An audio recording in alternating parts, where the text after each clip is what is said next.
Hi, welcome to Jeremy's Tech Channel, and today we're going to be checking out Fedora 40 with KDE Plasma 6.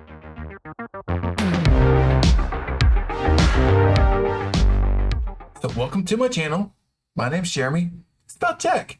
And today we're going to be looking at Fedora 40. I've been away for a bit, and so coming back in, doing some sweet Linux stuff because I love Linux so much. And because I've been gone a bit, there's been a lot of things that's changed, including the last review I did of Fedora was Fedora 36. So there's going to be some things that have changed. And I haven't used KDE in a long time. I've been on Pop! OS and their modified GNOME version. I'm looking forward to the Cosmic desktop environment whenever they get that going. But I haven't seen that. And I just did an Ubuntu 24.0 for LTS walkthrough with GNOME. So I already did GNOME, so I didn't want to do Fedora with GNOME. I wanted to do something with KDE so I can see what's changed since I've been gone. So what we're going to do is we're going to fire up the virtual machine. We're going to go through the install process. We're going to figure out what's going on and see if it's for us. So here we are. We are at the installer. We're going to go through the installer. This is Fedora 40, like I mentioned, and my understanding is this is the last time or the last version that we will use the Anaconda installer. So pour one for your homie if you love the Anaconda installer. But it had a little bit of some quirkiness compared to what you get used to with other installers. But we'll go through this and see what's going on. It's detecting my location. Right now I'm in Vietnam, so it's seeing that maybe I would want this in Vietnamese. So I'm going to tell it, no, I want it in English, please. That's easy enough. There was a little weirdness there. English United States, yep, that's me.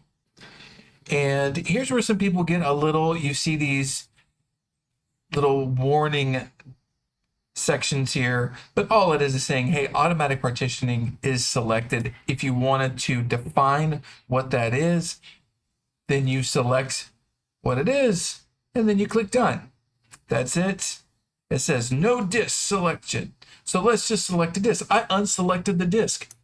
Let's select the disk. I think that's where some quirks come in. I just assumed I needed to reselect it, but all it did is said, hey, I already had it selected. You unselected it. But now I have selected it, and now it's ready to go.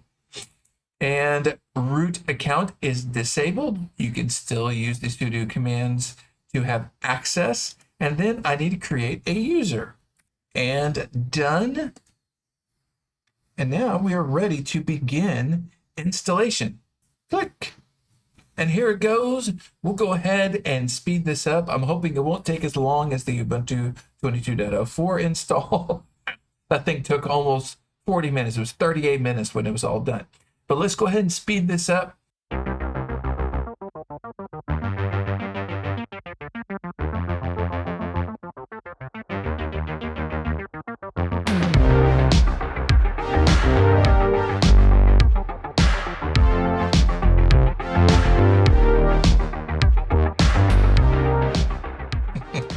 Okay, we're done. That took about 10 minutes. So I'll go ahead and finish it, restart, and we'll continue from here.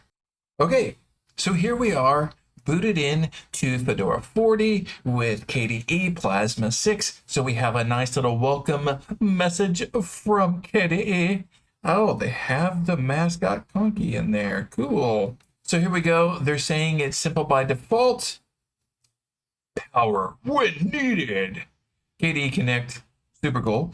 And hey, they've got their Discover software set up. You can set up what usage information you are going to share. And this is great that it starts off disabled, but if you choose to help out the developers by sharing your information, you can do that here. This is just a quick run through with a virtual machine, so I'm not going to do that. And then they ask for your involvement and support. All right. So here we are on the desktop, KDE Plasma 6.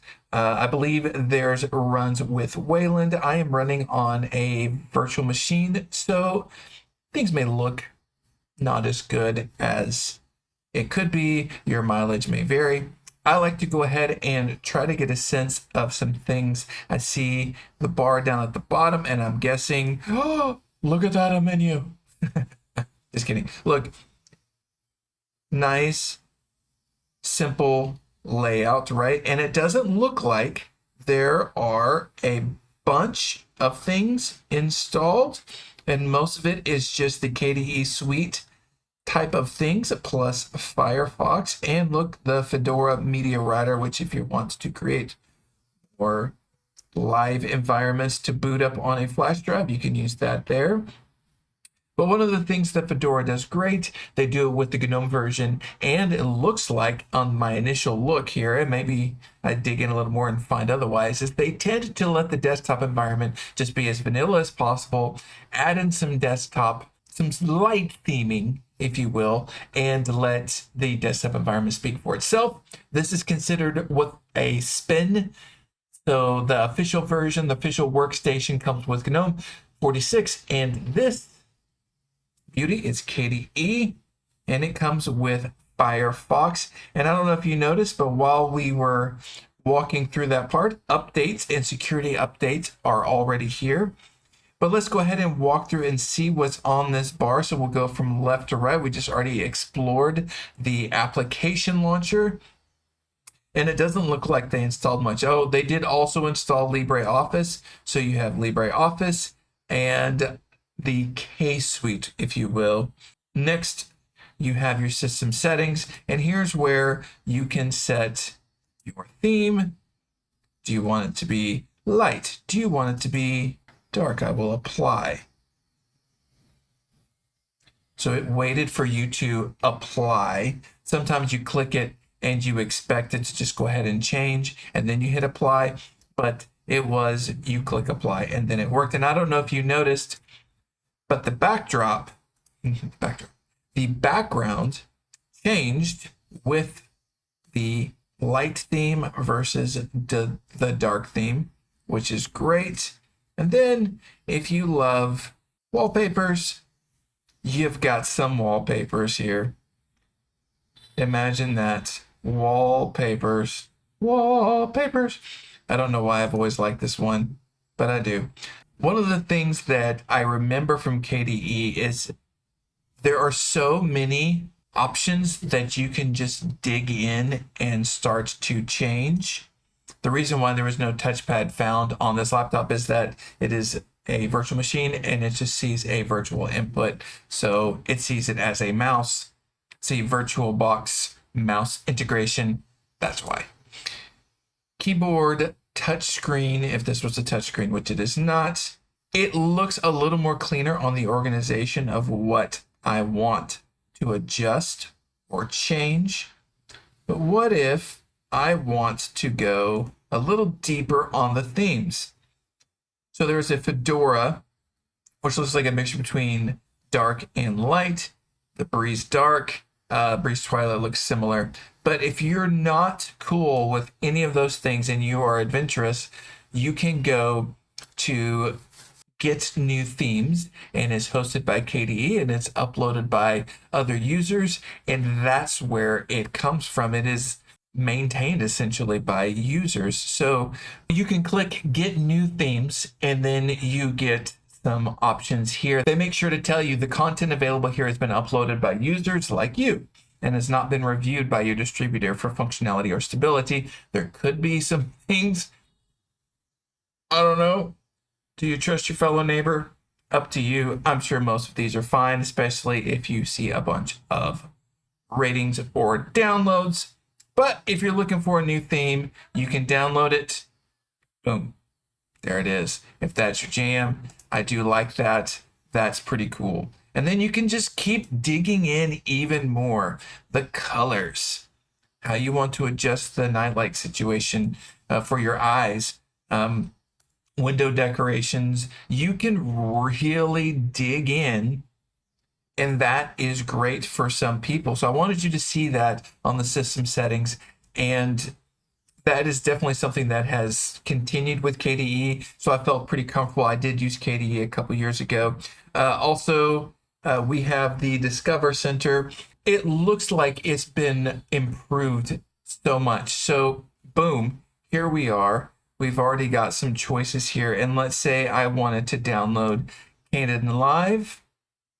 You can install from Fedora Linux here. But you've also got your update situation. It looks like there's going to be about 3 gigs worth of files to update, which is pretty cool. This has only been out a couple days and it's already got some updates. And then the organization of what's here.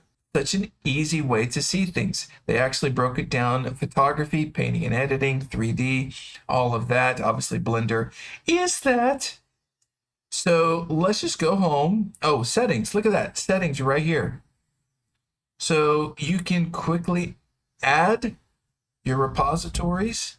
Look there. There's the NVIDIA driver right there. If you have an NVIDIA card, you can just add that repository, then install that. You can also have some Steam repository. That's pretty great. And then you can add FlatHub. I restarted the Discover Center, or refreshed it. And look, now the central repository of Flatpak applications from flathub.org are here. And so you have the Flatpak, Fedora Flatpaks, which are, I'm guessing, like a curated version, and then just access to FlatHub. Looks like there's 715 updates to hit up here for this, and like I said, it's only been up for a couple days. Then you've got your Dolphin file browser. All of this is set and great and easy to use and organized well.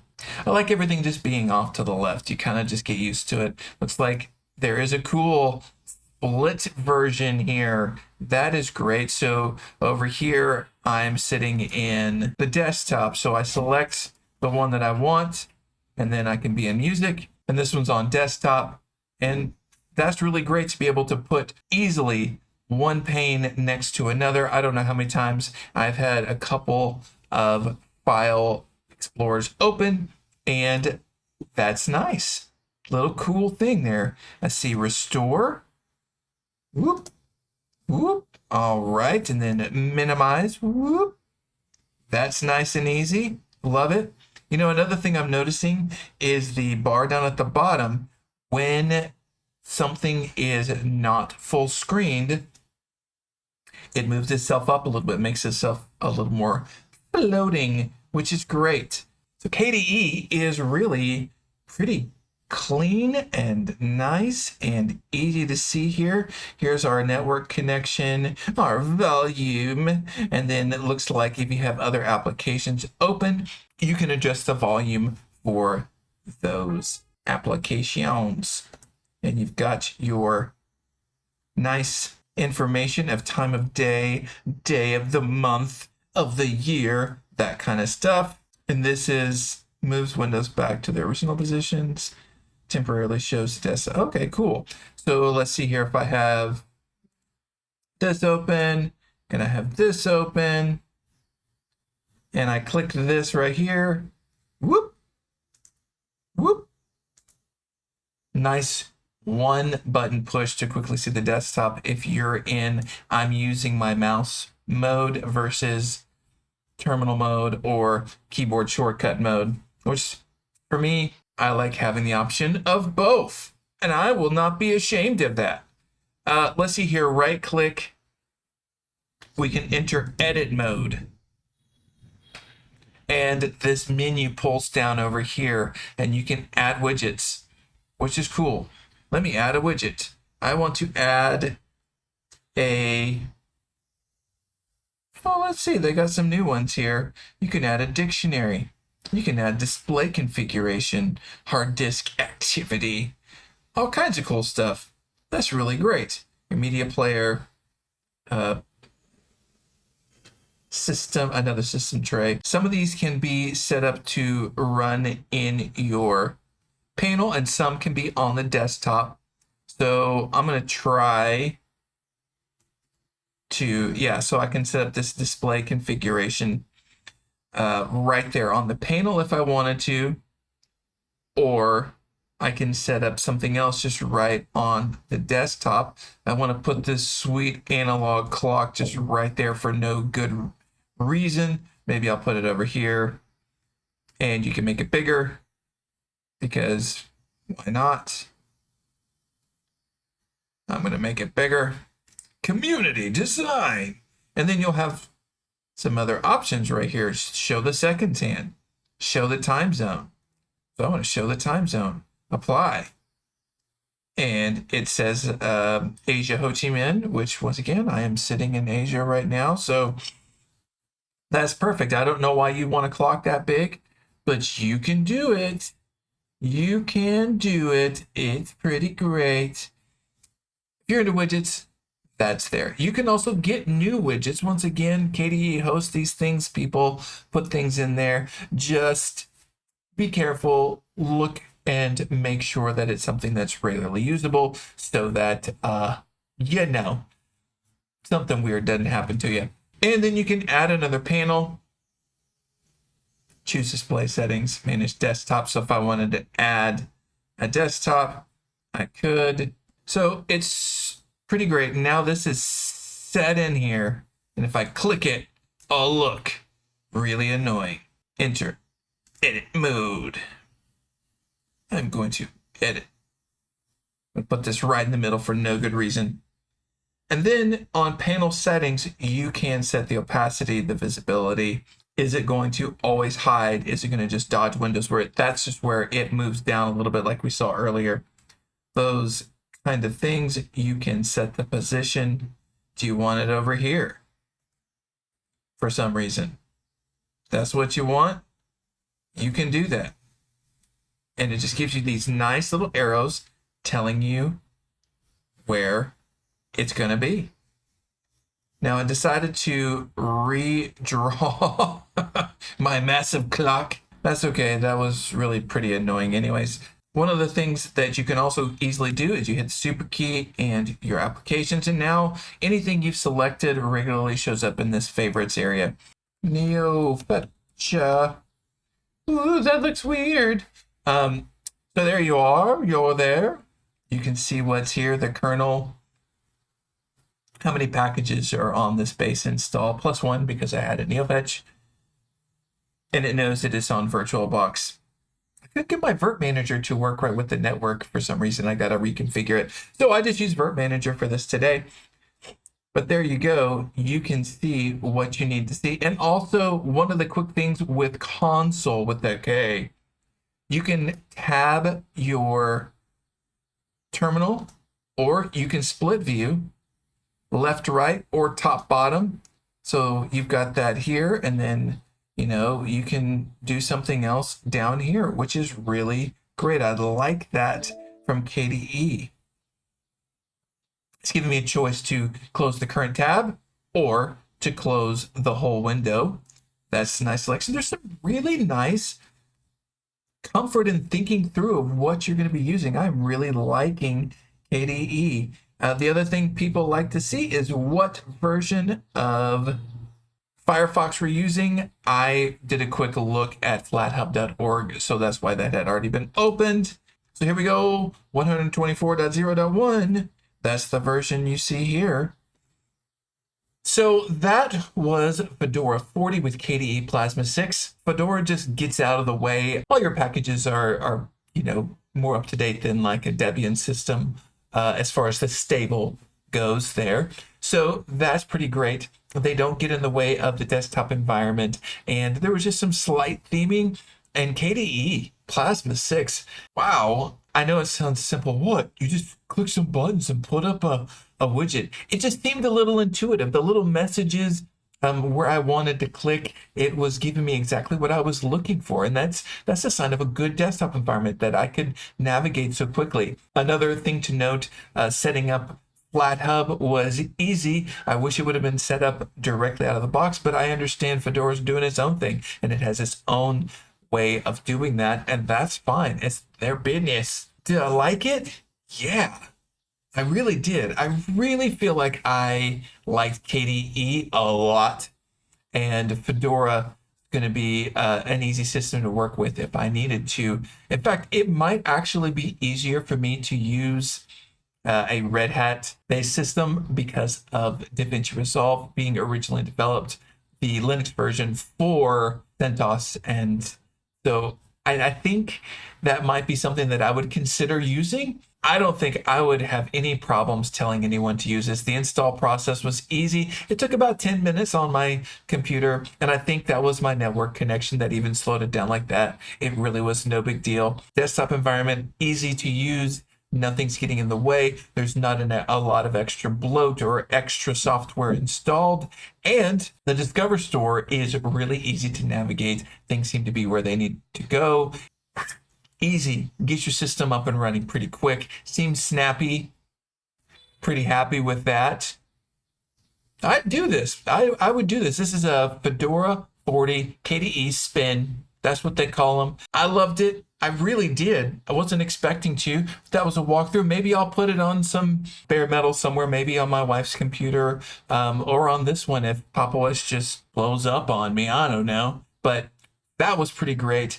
I'm really glad you joined me today. Hope you got to experience that, had a fun time looking at something. I always have fun looking at different distributions and desktop environments. So thanks for joining me today. Let's do this Linux thing. See you tomorrow.